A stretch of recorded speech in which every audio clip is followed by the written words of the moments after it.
माझ्या सारख्याच यशाची गोड स्वप्न पाहत कथेच्या प्रांगणात एक सेवडकर एक कथा घेऊन आलेल्या माझ्या छोट्या स्पर्धक मित्रांनो, काही वर्षांपूर्वी नाशिक शहरात घडलेला हा प्रसंग आजही सर्वांना स्तिमित करून जाणार आहे. ती एक काळ रात्र ठरली होती. दिवसभर जमून रात्रीला विसावा घेणारे जीव गाढ झोपेत असताना एकदम घनान घनान घंटा वाजू लागली. त्या घणाघाती आवाजाने रात्रीची शांतता दुभंगली. लोक खडबडून जागे झाले. काही खिडक्यांकडे धावले तर काही घराबाहेर रस्त्यावर आले. पाहतो तो काय, समोर एका दुमजली इमारतीला प्रचंड आग लागली होती. त्या इमारतीत अनेक बिराडे वास्तव्याला होती. त्या इमारतीत एकच हल्लकल्लोळ माजला होता. आगीचे लोट इमारतीत आत शिरत होते आणि आतील लोक आपला जीव मुठीत धरून बाहेर धाव घेत होते. आत अडकलेले लोक जीवाच्या आकांताने आरडाओरडा करत आगीचा ज्वाला टळत मिळेल त्या वाटेने आपला जीव वाचवत ते रस्त्यावर येत होते. खाली चौकाच्या सोप्यात गाई गुरे बांधली होती. जनावरे दाव्याला हिसके मारून आपला जीव वाचवण्याचा प्रयत्न करत होती. वरच्या मजल्यावर काही मुली अडकून पडली होती. खिडकी शिवून ती सगळी शक्ती एकवटून मदतीसाठी आकांत करत होती. त्यात एव्हाना रस्त्यावर प्रचंड गर्दी गोळा झाली होती. अग्निशामक दलाची गाडी आग विझवण्यासाठी आटोकाट प्रयत्न करत होती, पण आगीचे प्रचंड लोळ विझवणे अशक्य होत होते.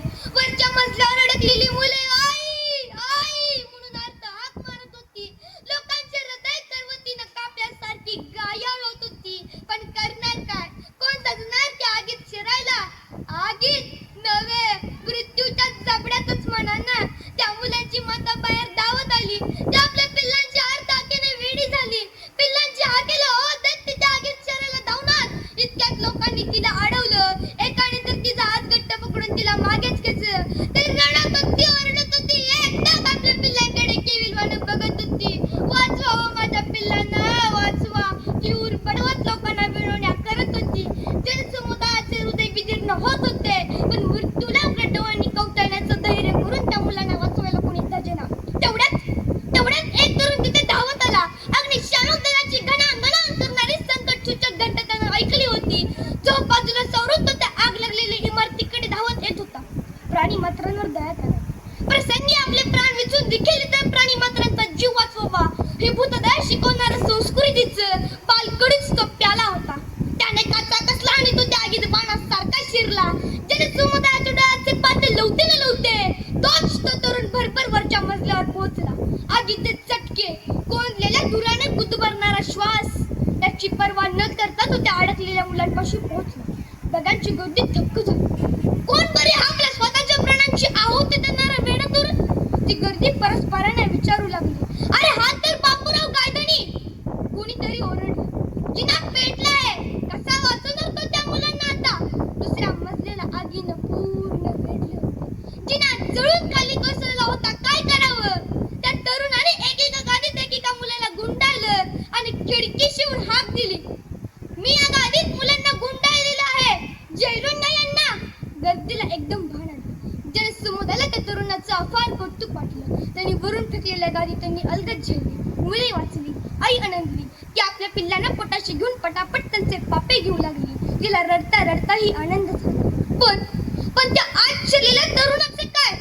जनसमुदाय त्या आईत गुरफटलेल्या तरुणाकडे असाळपणे पाहत होता. खरा वीर शोभतोस. प्रत्येक ओठातून उत्स्फूर्तपणे शब्द फुटत होता. तो तरुण बापूराव गायधनी कृतार्थाने निश्वास टाकत होता. कृतकृत्य झाल्याची विलक्षण त्याच्या चेहऱ्यावर विलसत होतं. त्या आगीतून मुसांडी मारत त्याने बाहेर धाव घेतली. बापूरावांचं अंग ठिकठिकाणी वाजले होते. डोक्यावरचे अर्धवटके जळाले होते. चेहरा विद्रूप दिसत होता. जनता त्या फिरापुढे नतमस्तक झाली. त्यांना त्वरित दवाखान्यात नेण्यासाठी काही लोक पुढे आले. तोच खाली चौकाच्या सोप्यातून एक गाईचा हंबरडा बापूंच्या कानी पडला. त्या हंबरड्यानं बापूचं हृदय हेलावलं. लोकांच्या अडवण्याला पार झुगारून तो वीर पुन्हा आगीत शिरला. काहीही करून गायला वाचवायचे होते. त्यांनी काही गुरांना मोकळे केले, पण एका गाईच्या दाव्याची गाठ सुटेना. काय करावे?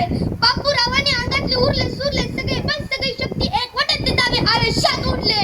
खुंट्या सहित ते दावी हाती आले. गाय मोकळी झाली. गायला वाचून त्यांनी आपले गायधनी हे आडनाव सार्थ केलं. आधीच्या भयंकर जखमांनी पिळणारा बापूराव त्या अग्निप्रलयातून पुन्हा बाहेर आला. त्यांना वाचवणारा देवदूत जवळच ती माता डोळ्यात अश्रू आणून कृतज्ञतेने बापूरावांकडे पाहत राहिली. ती माता त्या तरुणापुढे वाकणार. तोच बापूराव बेशुद्ध होऊन खाली कोसळला. लोकांनी त्यांना उचलून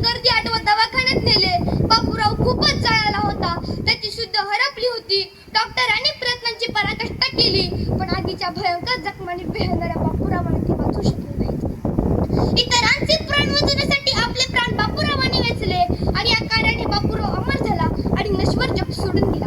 आत्मबलिदानाने इतरांचे प्राण वाचवणारा बापूराव गायधनी, वीर बापूराव गायधनी म्हणून जनतेच्या अंतःकरणाने आदराचे आणि कायमचे स्थान मिळवून गेला. धन्य धन्य तो भारत देश, धन्य धन्य तो भारत देश आणि धन्य धन्य ती बुद्धदया शिकवणारी भारतीय संस्कृती आणि धन्य धन्य ती बुद्धदया शिकवणारी भारतीय संस्कृती. धन्यवाद.